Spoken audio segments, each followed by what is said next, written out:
Elisa, eu acho que... Obrigada. Bom, bem-vindos todos e todas ao nosso terceiro seminário especial do curso de Policiamento Ostensivo de Insumos Agrícolas e Legais.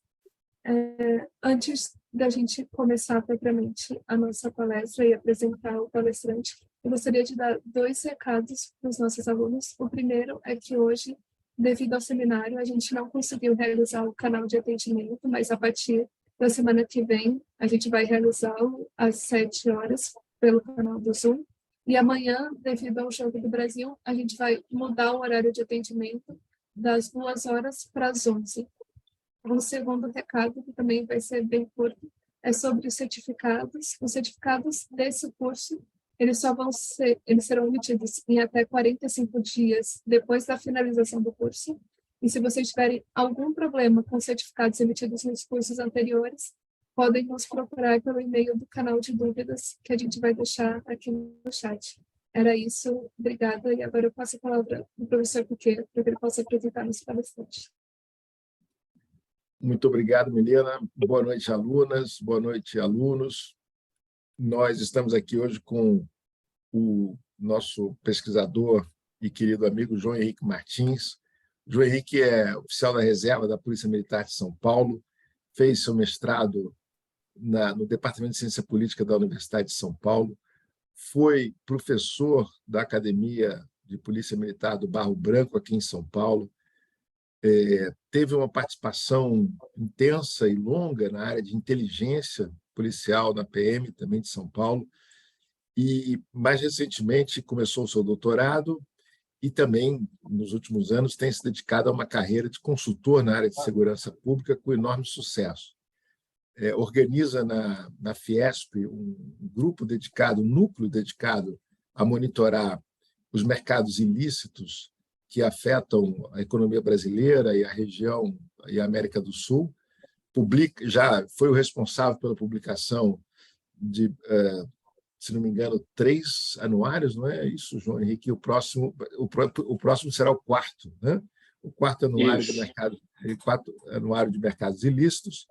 O João tem essa carreira de consultor muito bem sucedida, e também, nas horas vagas, ele conseguiu fazer o doutorado aqui no Instituto de Relações Internacionais. Então, ele trabalha muito, entende muito de segurança pública, digamos, abriu caminho para entender as relações e as dinâmicas que ligam os mercados ilícitos ao crime organizado transnacional, tem uma intensa participação no debate público sobre esses assuntos, e tenho certeza que vocês reconhecerão nele um especialista sério, conhecedor dos temas, uma pessoa que fala do trabalho policial na primeira pessoa. Isso é muito importante aqui, João Henrique, para o nosso curso. Nós queremos sempre ter instrutores, nossos alunos são, né, todos policiais, militares, então é muito importante que a gente tenha instrutores que entendam, né, professores da Escola de Segurança Multidimensional, que entendam o trabalho de polícia como você entende, como alguma coisa que você fez na prática e hoje você pensa sobre isso, e espero que possa conduzir essa nossa reflexão aqui nessa noite. Muito obrigado, João Henrique. Eu que agradeço o convite, essa honrosa apresentação, professor Leandro, que é referência aí na construção da Escola de Segurança Multidimensional, né? Um querido amigo. Bem, eu vou já encaminhar aqui os trabalhos. A ideia hoje aqui da apresentação, o foco principal do seminário, é apresentar um modelo um caminho de solução, né? Pensando um pouco nas práticas policiais, né? Quando uma atividade de choque, por exemplo, quando ela atua de maneira ampla, ela sempre tem que pensar muito mais na solução do que no embate, né? Por exemplo, então, se ela vai fazer uma ação de choque, para onde que o movimento, a turba, tende a ir? Quem teve, como a maior parte do público aqui de atividade policial, sabe exatamente isso. Se você entra no embate só focado no embate em si, é grande a chance de dar tudo errado, né? A atividade policial tem sempre que procurar a construção das medidas de solução porque a prática policial, ela sempre é de alto risco, de alto custo e de geradora de externalidades, de problemas, né? Então, a gente precisa agir e ser resolutivo, né? Para usar um termo muito usado, muito utilizado nos meetings internacionais fora. Então, nós sabemos, primeiro, que o mercado ilícito de defensivos agrícolas é intenso, crescente, ele é extremamente atrativo por conta do alto valor agregado, né?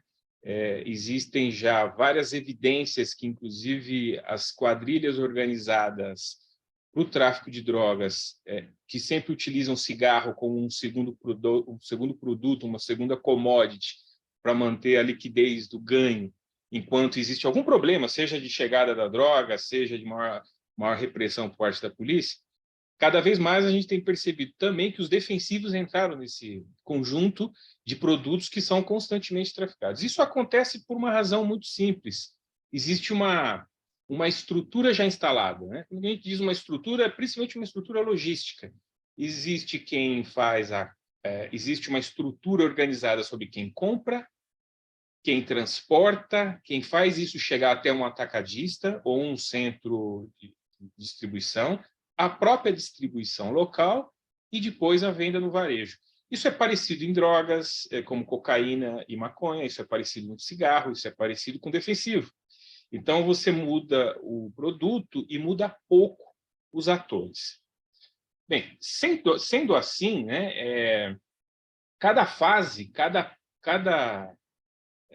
passada de bastão, vamos imaginar 5 fases, né?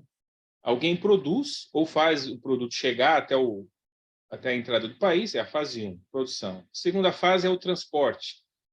O transporte ele sempre tem que vencer longas distâncias, né? Então, pode ser as longas distâncias da produção até ela pode ter uma fase de transporte transnacional e uma fase de transporte nacional. Então, imagina o defensivo que foi feito na China, ele tem que vencer o transporte marítimo, chegar em algum porto ou a fronteira seca, e aí a fase 2 é o transporte que pode ser subdividido em várias outras, mas eu prefiro trabalhar em 2 cadeias. A terceira é quando ele chega num atacadista, que também pode ser o atacadista e o varejista, então é um estoque. Esse atacadista, mas essa fase é a fase da guarda, né? Ele não vai direto para o comércio, para a distribuição, ele faz a guarda.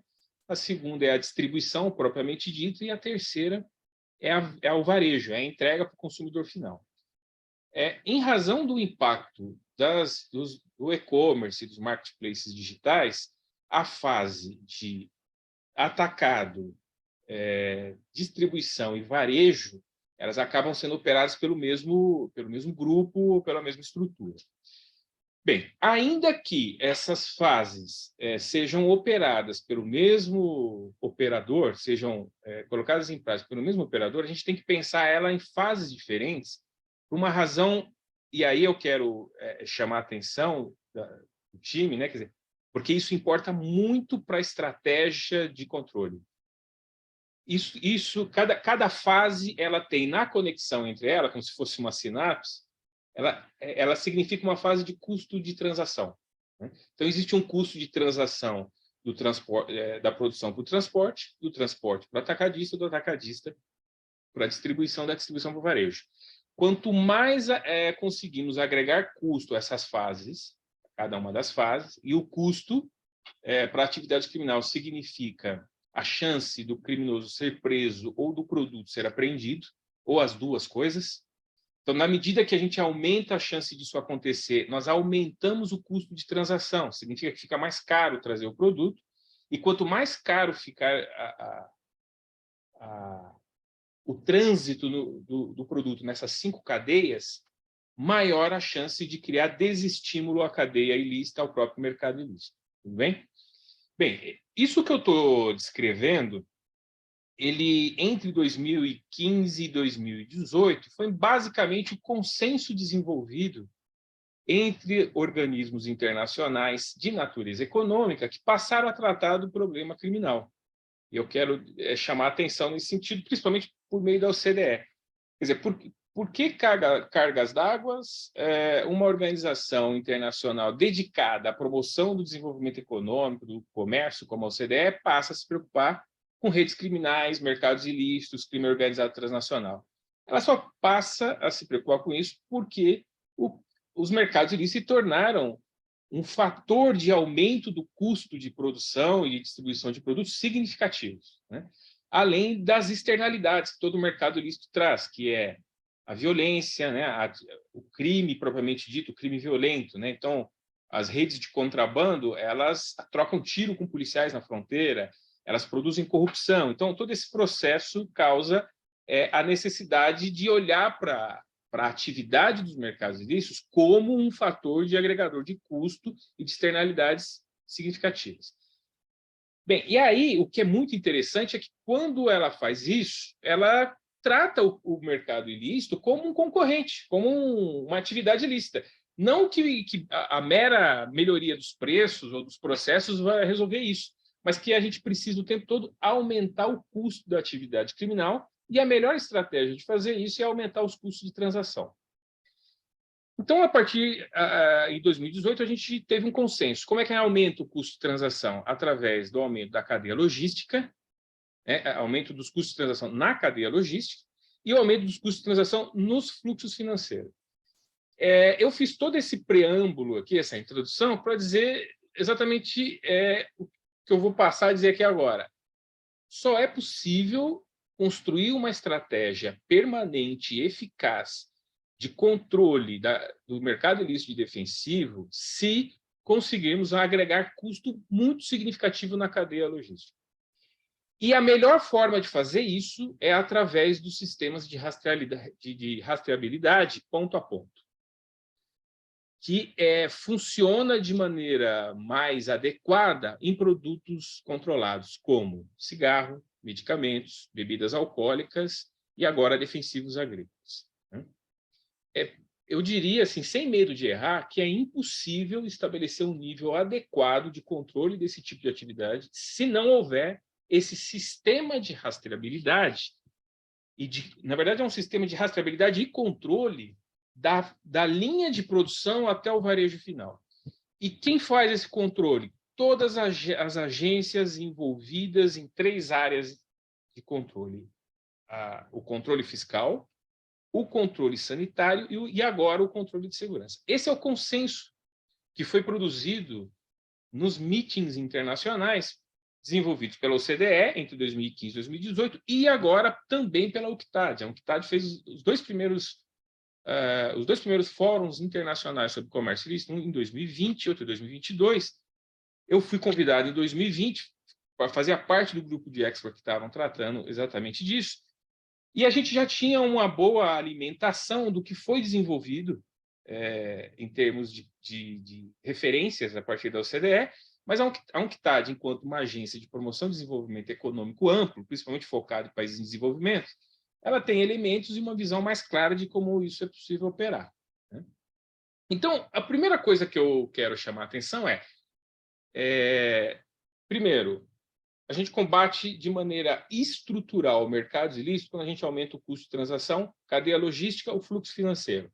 Fluxo financeiro é outra conversa, estamos falando de cadeia logística. Na hora que a gente olha na cadeia logística de produtos controlados, é preciso utilizar a estrutura de controle que já existe, principalmente controle sanitário e fiscal, porque é natural, né? Esses produtos precisam comprovar que durante a produção foram utilizados um conjunto de insumos químicos que estão de acordo com a legislação que regula o produto. Isso não acontece para a maioria dos outros produtos. Então, quando você só é cigarro, só é defensivo agrícola, se aqueles componentes estão em equilíbrio. Se você aumenta ou diminui alguns dos componentes que produzem, alguns dos componentes que são insumo daquele produto, ele deixa de ser defensivo, ele vira outra coisa, né? Assim como o cigarro, assim como a bebida alcoólica, assim como o medicamento. Então, a experiência demonstrou que usar esse controle prévio, que já existia, sanitário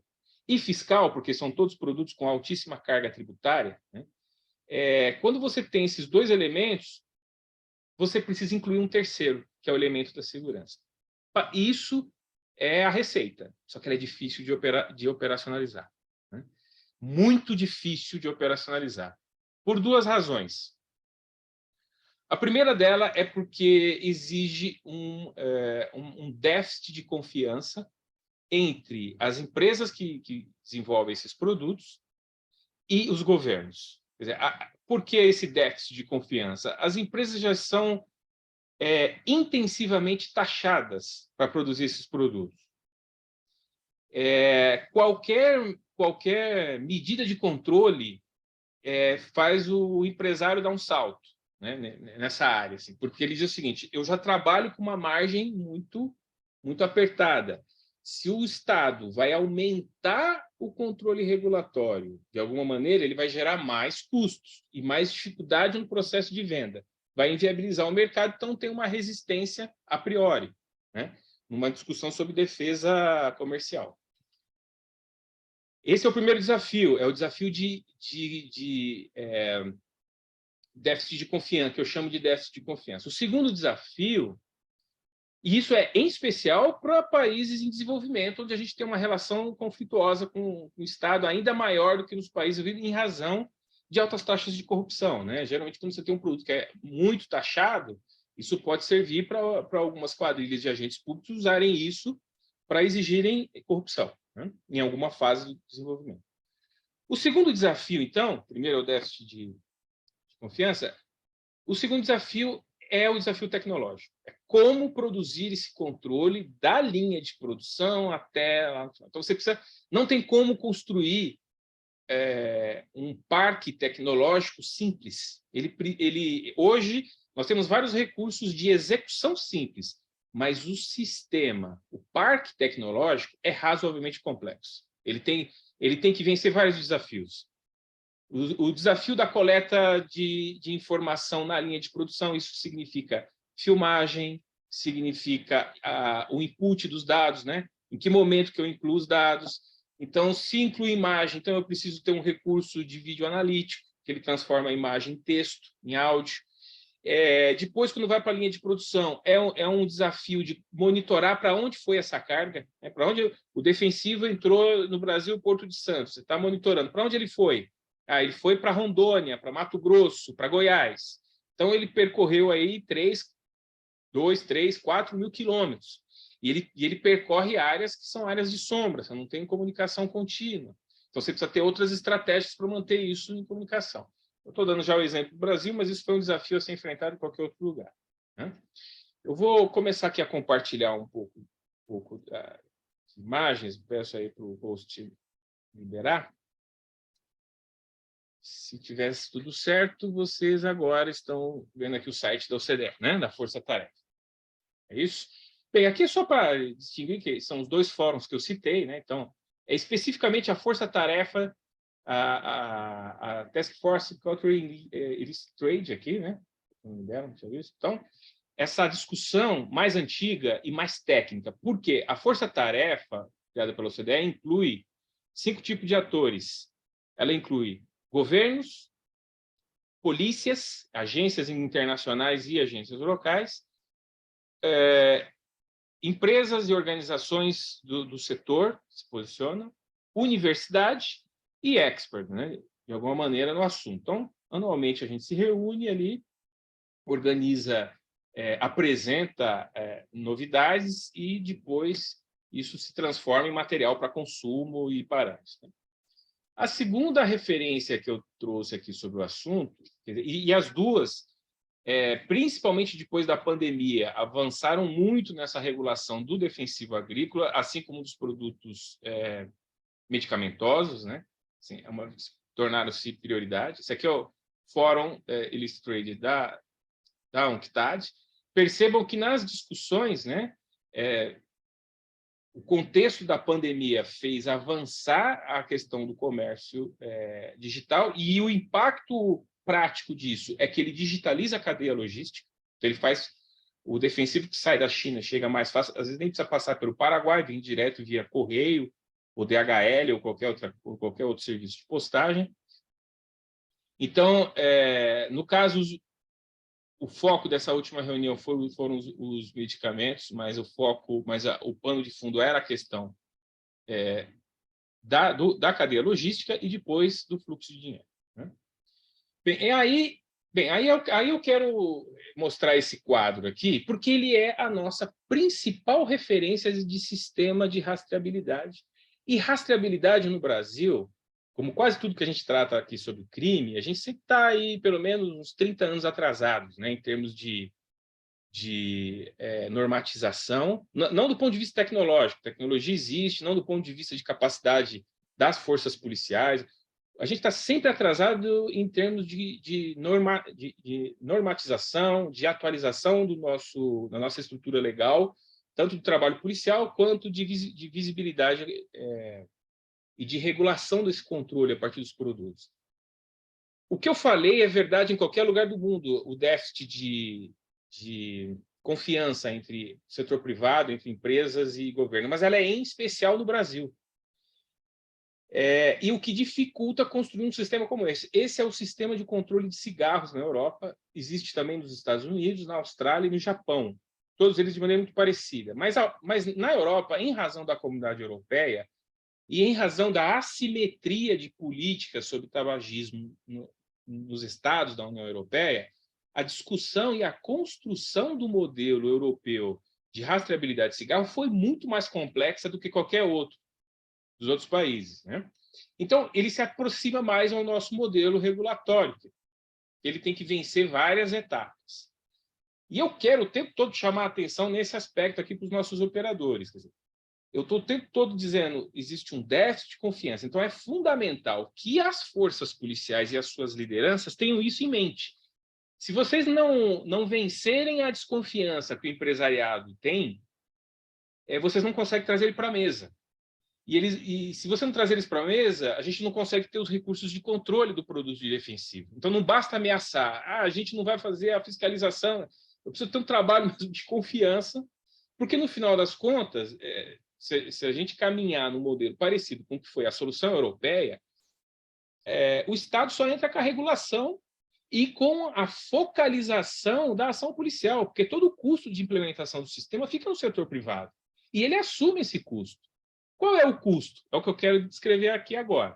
Vocês percebem que tem 3 momentos chaves aqui, né? Nesse modelo. Eu tenho o processo de produção, o processo de distribuição, que são os canais de distribuição, aí é a fase de transporte e distribuição, e um terceiro, que é o varejo.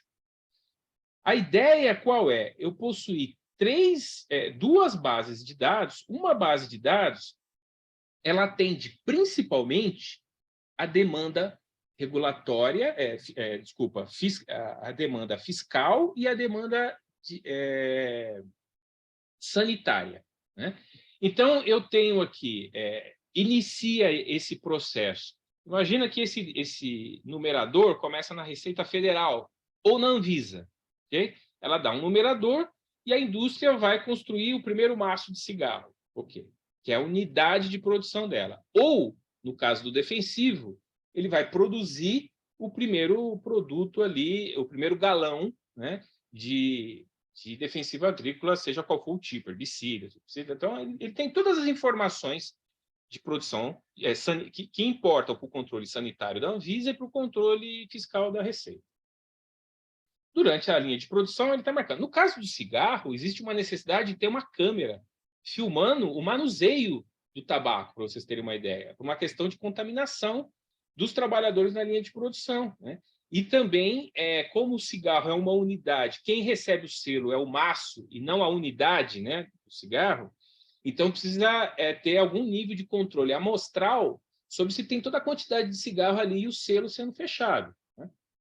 Essa é a relação aqui na fabricação. Perfeito. Então, no final, ele conclui aqui o maço, ele recebe o selo e toda a informação da produção vai para essa primeira base de dados que é controlada, né, pela indústria. A indústria faz uma transferência dessa informação para uma segunda base de dados, né? Ela recebe um update constante e essa segunda base de dados, essa é do Estado. Então, a primeira é da empresa, a segunda é do Estado. E elas estão o tempo todo pareadas, né?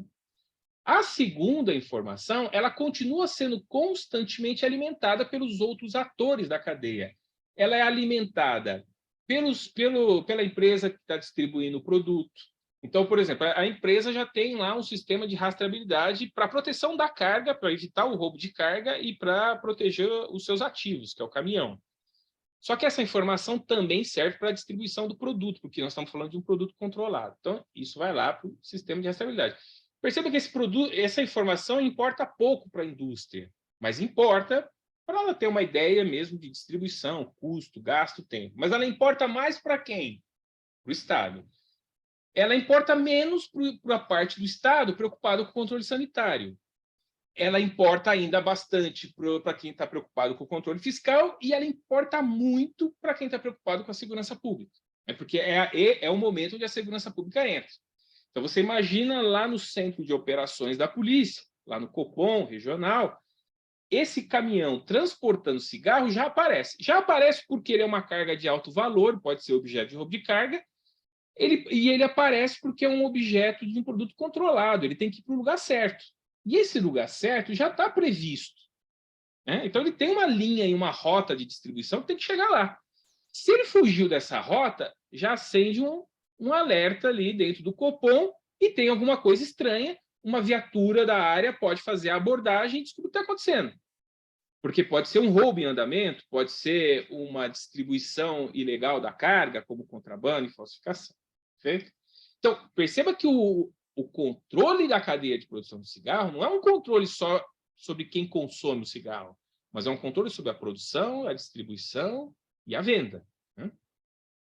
Então, quando ela chega aqui no final, olha todo o processo de informação, seja lá do atacadista que fez a distribuição, do caminhão mesmo em movimento, né? e de quem recebe essa carga lá no final.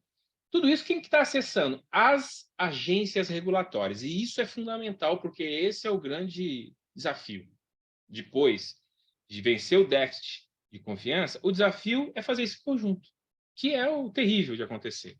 É fazer um sistema que atenda a Anvisa, a Receita Federal ou as receitas estaduais e as polícias militar, civil e federais, PRF em especial, né, no caso das federais, que fazem que estão envolvidas nesse processo de controle. Eu falei polícia militar e polícia rodoviária federal, que tem uma demanda sobre o fluxo, e as polícias civis e o Ministério Público tem uma demanda sobre o dado que ficou guardado no processo de investigação, né? Para, inclusive, comprovar, por exemplo, se trata de um caso de contrabando ou de falsificação, por exemplo, foi produzida dentro do território nacional ou foi produzido de fora e introduzido. Né? Ele está correlacionado com o tráfico internacional de armas ou drogas? Nesse momento, a gente pode conseguir construir elementos e proteger a cadeia de custódia das provas, porque essa base de dados ela tem um caráter oficial, legal, e ela está regulamentada por uma legislação preocupada com todos esses itens. Então, o primeiro passo é vencer o déficit de confiança, né, de fazer de trazer todos os atores à mesa. O segundo passo é fazer um sistema que atenda os três, e isso é um grande desafio no Brasil, porque a Anvisa quer um sistema de rastreabilidade só para ela, a Receita quer um só para ela, e as polícias se preocupam que tenha rastreabilidade para ela atrás do produto, que seja também só ligado à segurança. Enquanto não houver um birô que consiga conciliar a necessidade dos três, a gente não consegue avançar para a última fase, que é transformar isso numa regulação, numa lei nacional ou estadual, regulamentada por um decreto. Provavelmente no Brasil a gente vai precisar de uma lei nacional, porque trata-se de produtos controlados. Né? E aí, vencido essas 4 etapas, déficit de atenção, déficit de confiança, estabelecer uma anuência entre as 3 áreas necessárias, construir depois todo esse processo regulatório em termos de uma lei. O quarto desafio, o quarto item nesse processo, né, é o desafio tecnológico, que este é razoavelmente é o mais tranquilo. A gente tem várias opções hoje em dia, né, desenvolver tecnologias, inclusive muitas coisas foram testadas aí mundo afora, mas, sem dúvida nenhuma, são sistemas que precisam de controle embarcados como esses. Então, a ideia é que essas informações que migram para esse data center sejam um repositório que seja redistribuído para todos os envolvidos na cadeia de controle e para o consumidor final, por meio de um QR Code, onde ele pode fazer um controle do tipo: este produto foi vendido para este lugar? Então, se você vai no armazém e compra um defensivo agrícola, ele tem um QR Code que remete ele lá para uma base de dados que diz o seguinte: o produto que você está comprando foi produzido na China, em tal lugar, ele entrou no Brasil, e ele deveria estar sendo vendido no estado de São Paulo, só que você está comprando ele no Mato Grosso, ou o contrário. Então, você já sabe que a origem dele tem irregularidade. E ali, com o próprio aplicativo, você pode fazer uma denúncia e tratar com isso, e a própria atuação. Esse controle pode ser feito pelo consumidor final, evidentemente pode ser feito pelo policial durante todo o fluxo do processo de fiscalização, né? Pode ser feito isso na estrada, pode ser feito isso no ponto de venda, pode ser feito isso quando encontrado numa outra ocorrência onde tem um produto.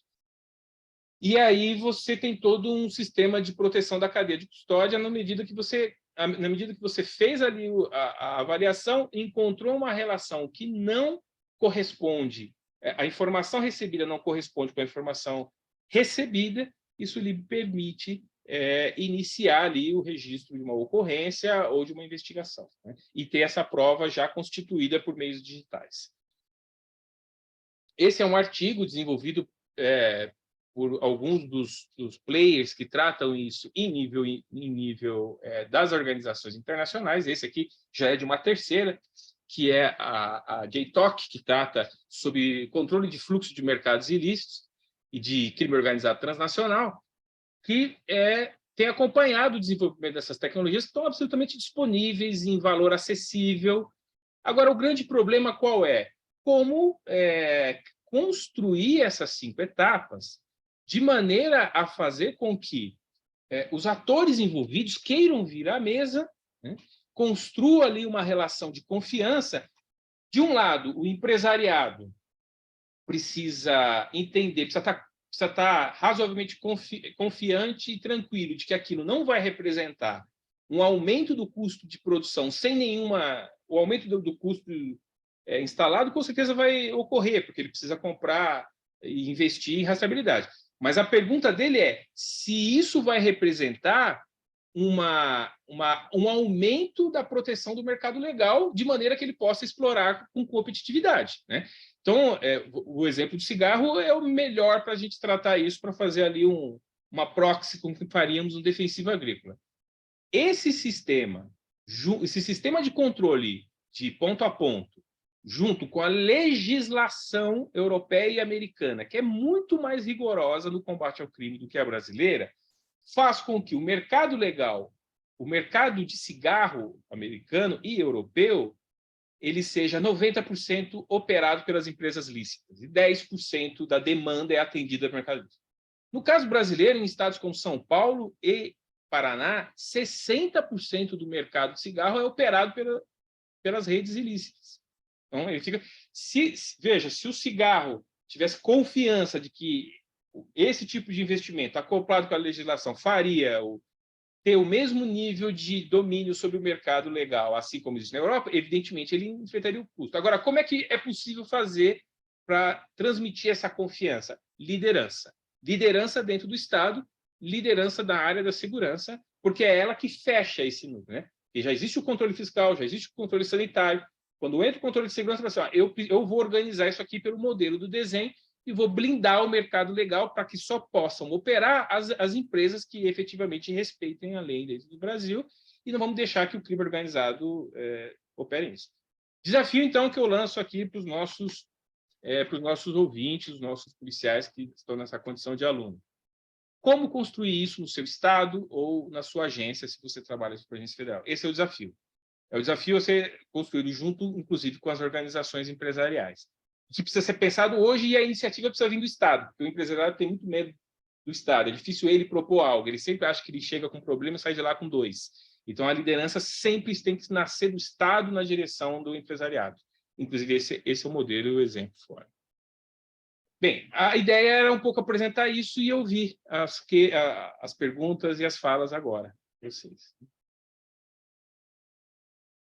Muito obrigado, João Henrique, foi maravilhoso. A Milena vai organizar, junto com o time aí, as perguntas que chegaram pelo chat. A gente costuma, então, fazer uma seleção aqui e dirigir para vocês. Tá bom? Milena, Vinícius. Estou disponível.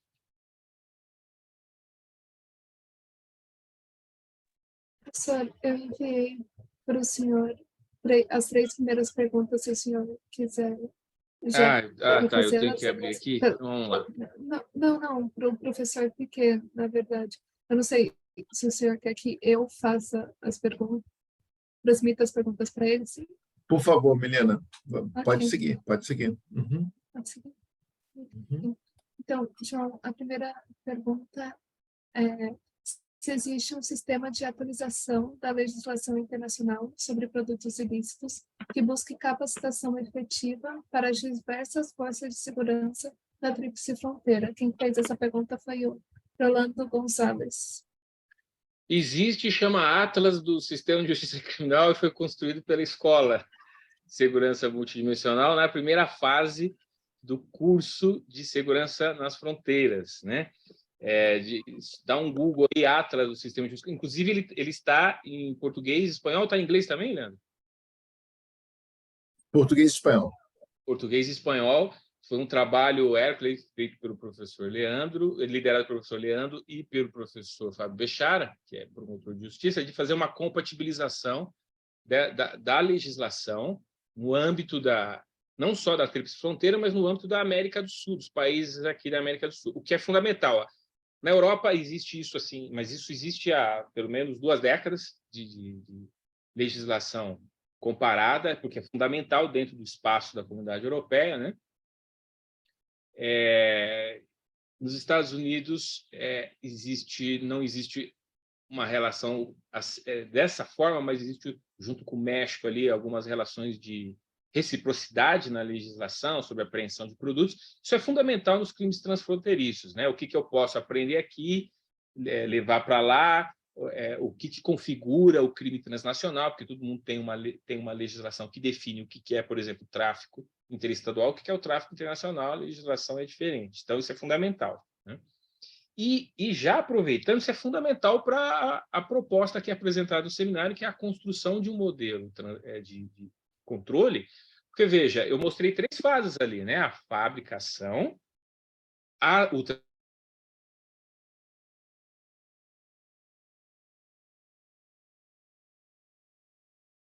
Bom, tivemos um problema técnico aí, conexão do João Henrique, vamos contactá-lo para ver como fazemos isso.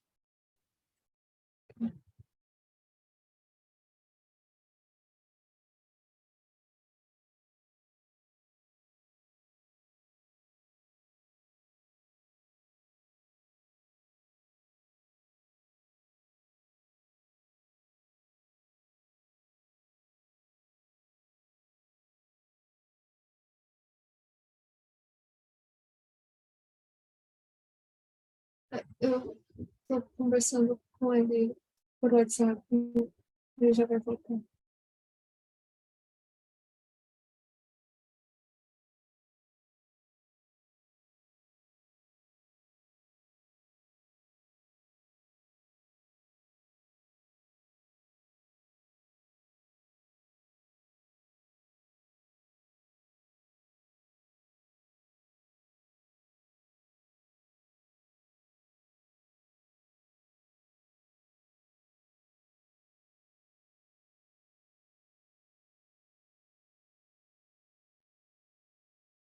João avisou que a energia dele caiu, ele pediu 2 minutos para ele religar o computador e já vai voltar. Então, um pouquinho de paciência e já voltamos.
Givanda, nós estamos esperando o palestrante voltar, mas caso ele não consiga, nós suspenderemos a transmissão.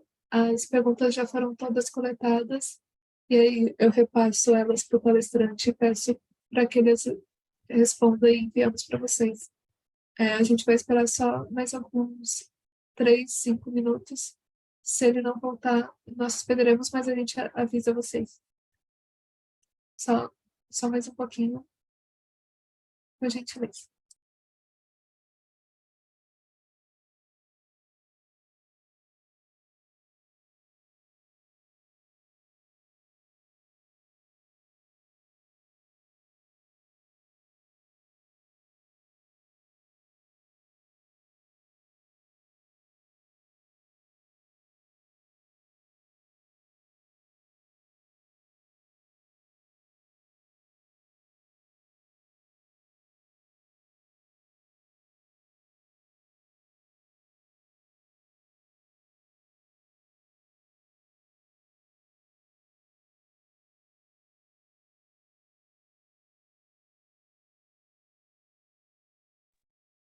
Lisa, o João acabou de me avisar que ele está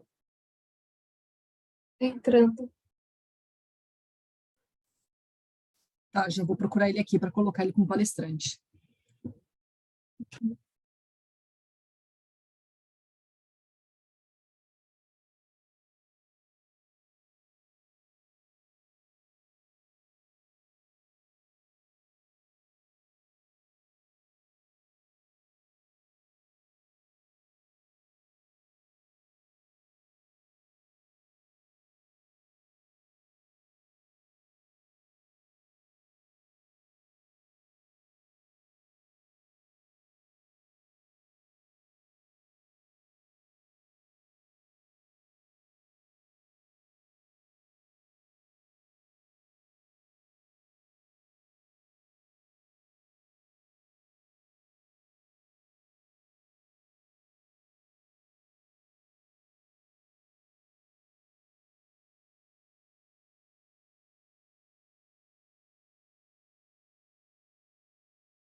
Voltei. Voltou. Caiu a energia aqui. Peço desculpa. Tive o tempo de correr para ligar o gerador. Bem, Sem problema. eu estava falando da questão da formação da legislação, né? Ela é importante não só para a operação policial, como ela é importante para a construção desse sistema de rastreabilidade. Porque eu dizia o seguinte, ela tem 3 momentos, né? A fabricação, ela tem o transporte, a distribuição e ela tem o varejo. E aí, várias vezes, no mundo interconectado, de economia global, a fabricação está em outro país. Então, a legislação ela precisa ser ou recíproca, né? Olhando, isso é o que acontece no cigarro,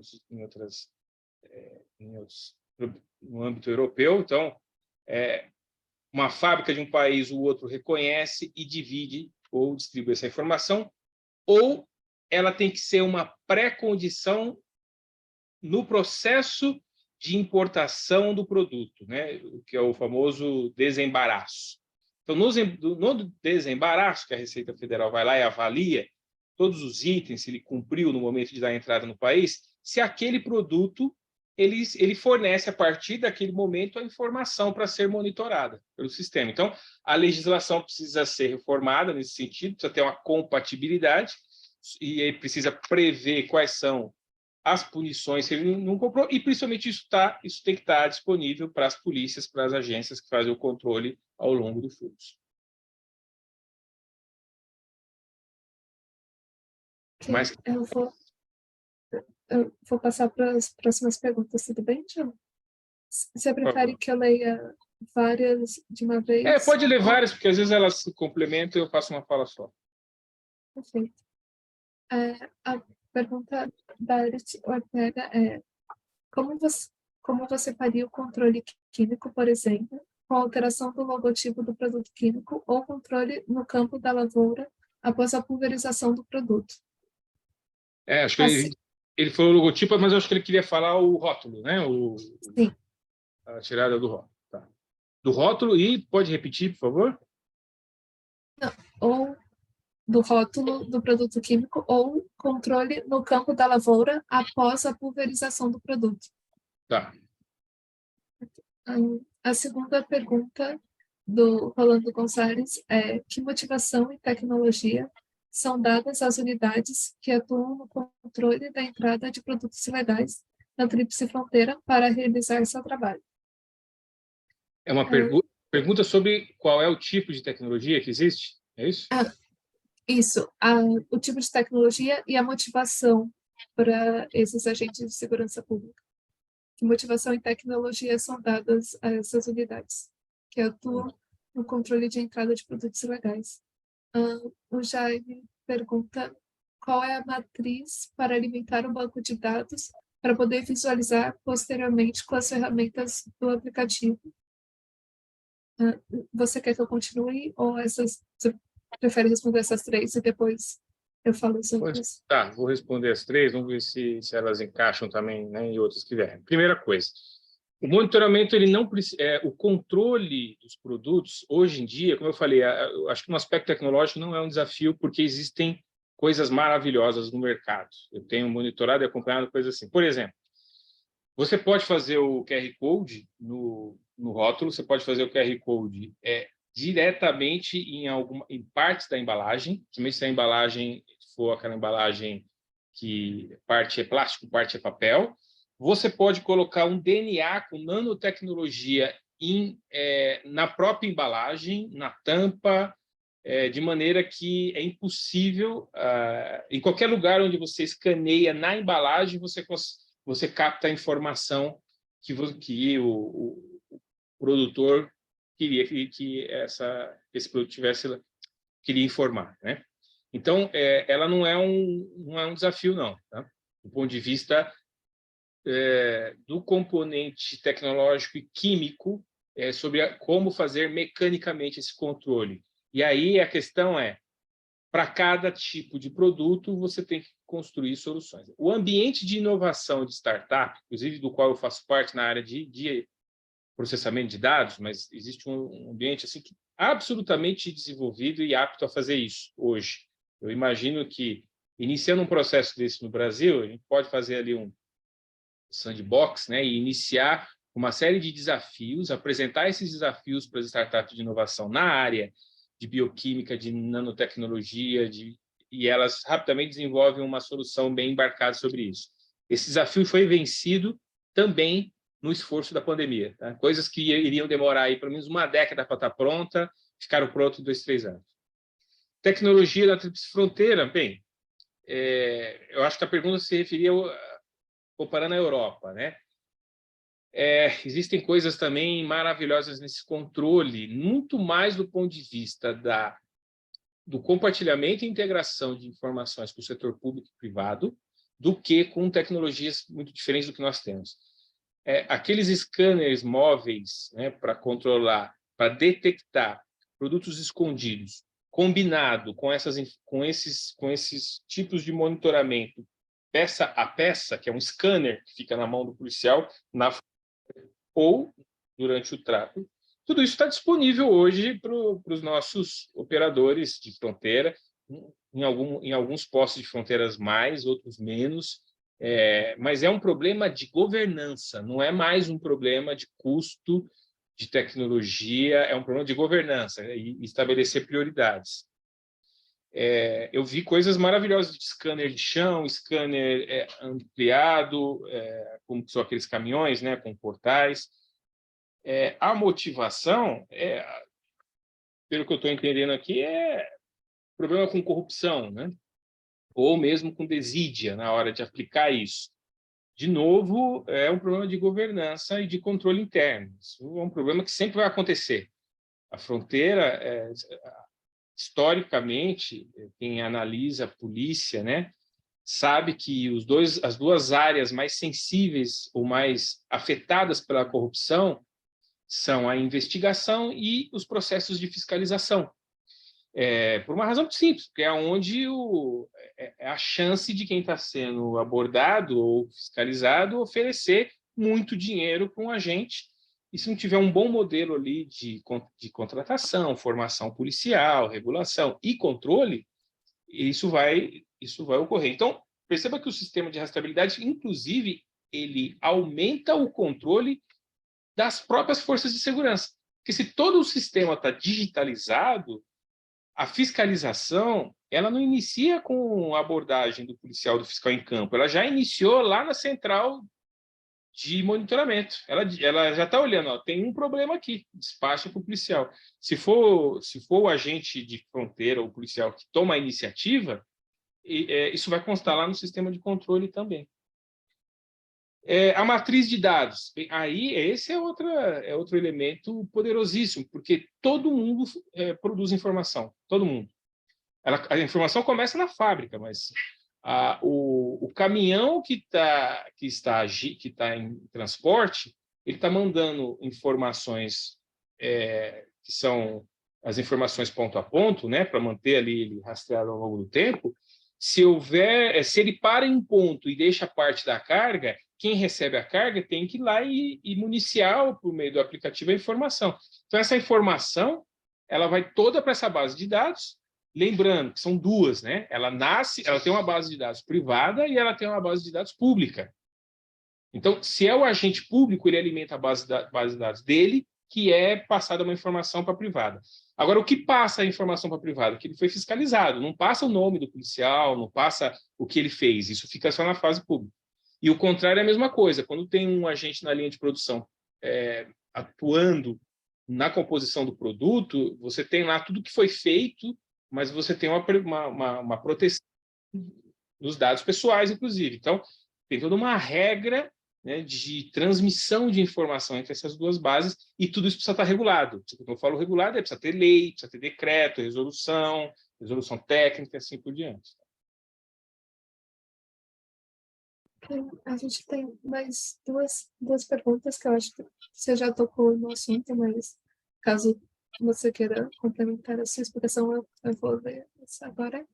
O Alexandre Luiz pergunta quais segmentos de negócios possuem atualmente condições de implementar esse modelo no Brasil? Quais segmentos de negócios? Segmentos, tá. Isso, quais segmentos possuem atualmente condições de implementar esse modelo no Brasil? E o Camilo pergunta se já há em andamento algum projeto no sentido de se implementar essa rede integrada de cooperação entre setor público e privado no Brasil. Vamos lá. Muito boas, duas perguntas, todas as perguntas muito boas aqui, sempre desafiadoras. Bem, a primeira questão tem que começar por onde é mais fácil, né? E aonde já existe um alto custo produzido pelo mercado ilícito. São os setores que têm muitas perdas, né? Porque são os setores mais sensíveis a serem chamados a conversar. Então, ela pode ser expandida para qualquer área, mas hoje são 4 setores que atendem esses 2 critérios. Eles têm budget para isso. Por que tem budget? Porque tem perda alta, e são setores que têm ou trabalham com commodities, que é o caso da bebida alcoólica e cigarro, ou com produtos de alto valor agregado, que é o caso dos medicamentos e defensivos, né? Então, são os 4 setores principais, e principalmente porque são setores com produtos controlados. Então, eles já sofrem um processo de controle, já estão acostumados, eles já têm esse custo incorporado na sua linha de produção. Então, nós temos que começar pelos 4 e depois, com uma infraestrutura instalada, fica mais fácil expandir. Uma infraestrutura e um conceito já, né? Porque também isso muda muito de um lugar para outro. Conceito instalado, você reproduz. O que existe de legislação? Existe legislação hoje sobre rastreabilidade obrigatória para cigarro, bebida e medicamentos. Mas, na prática, só cigarro avançou e hoje está parado por conta... porque a de organização disso para variar nas coisas, no nosso, vamos dizer assim, no nosso parque conceitual, né, sobre segurança, continua lá no século XIX. Então, qual que é o controle? O controle que tem sobre cigarro são selos, esses selos são produzidos pela Casa da Moeda. Aí nós tivemos em 2017, 2018, um escândalo assim, absurdo de um caso de corrupção no processo de licitação. E aí isso causou um processo gigantesco no Tribunal de Contas da União, além do processo penal. E aí todo esse processo ficou estagnado. É um dos motivos que as empresas têm horror a começar essa conversa, né? E aí foi suspenso, basicamente. Suspenso é por minha conta, tá? Mas assim, teve várias medidas que, na prática, suspendeu a rastreabilidade, tanto de bebida quanto de medicamento, e na prática de cigarro também no Brasil, neste momento. Há discussões no Congresso Nacional, eu cheguei a acompanhar algumas delas, que tratam de legislação para modernizar esse processo de rastreabilidade. O que está mais avançado é para medicamentos. Existe um trabalho agora na área de produtos agro, muito mais como um produto que agrega valor na estrutura de competitividade, né, para evitar produtos ilícitos, produtos que afetam a cadeia de produção no aspecto ambiental.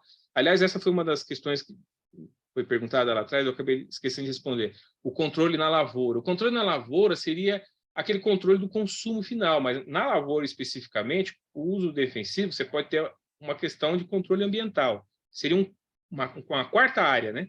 Além da fiscal, da sanitária, na sanitária no sentido de manuseio, e segurança, e uma quarta que seria de contaminação ambiental, que é quase um desdobramento da sanitária. É possível fazer, mas isso vai ser a última etapa. Nós estamos falando do consumo, né? O produtor rural, a gente precisa controlar até o momento que ele compra. No momento do uso, é possível fazer, mas nós estamos falando de algo mais à frente. Então, status quo hoje, a legislação, existe discussão sobre isso no Congresso, mas de maneira segmentada. A discussão é sempre rastreabilidade para finalidade fiscal, rastreabilidade para finalidade sanitária. Não existe nenhuma proposta que converge sanitário, fiscal e segurança. Existe empecilho para iniciar essa conversa? Não. Do ponto de vista do Congresso, não. É conversar com a comissão especial, o relator, pautar o problema. Eu já tive essa oportunidade. A grande dificuldade é como construir um modelo, que é um processo antes de chegar no Congresso. Construir um modelo, aí a PRF, as polícias rodoviárias, as polícias ambientais, a área da Polícia Civil e do Ministério Público que investiga isso, fazer uma convergência mesmo em nível estatal, pensar um modelo e conversar com Fiesp, Confederação Nacional da Indústria, Confederação Nacional do Transporte, para iniciar esse debate, né? Abrir um comitê técnico. E aí, a parte do Congresso, para mim, é mais fácil. A parte muito mais difícil é como fazer o arranjo institucional entre os atores privado e público.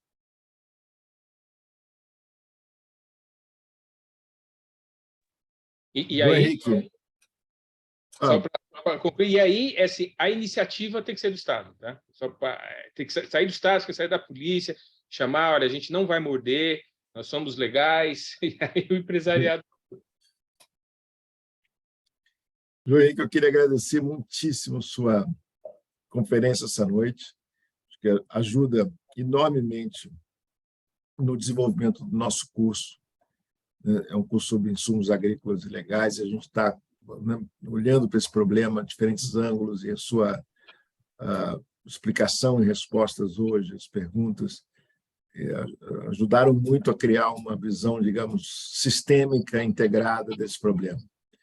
E eu queria agradecer também às alunos pela presença hoje à noite. Então, vamos seguindo na nossa jornada aí para terminar esse curso com sucesso, num período difícil do ano, né? Copa do Mundo, final do ano, e nós temos aqui 77 combatentes hoje à noite. E temos, né, muitos e muitos alunos e alunas integrados aqui ao curso. Estamos muito felizes com o desempenho e com os resultados alcançados. Eu queria agradecer muitíssimo você, João Henrique, time da ICEM.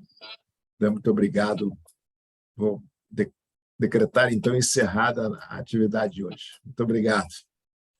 Eu que agradeço o convite. Boa noite a todos. Boa noite. Tchau.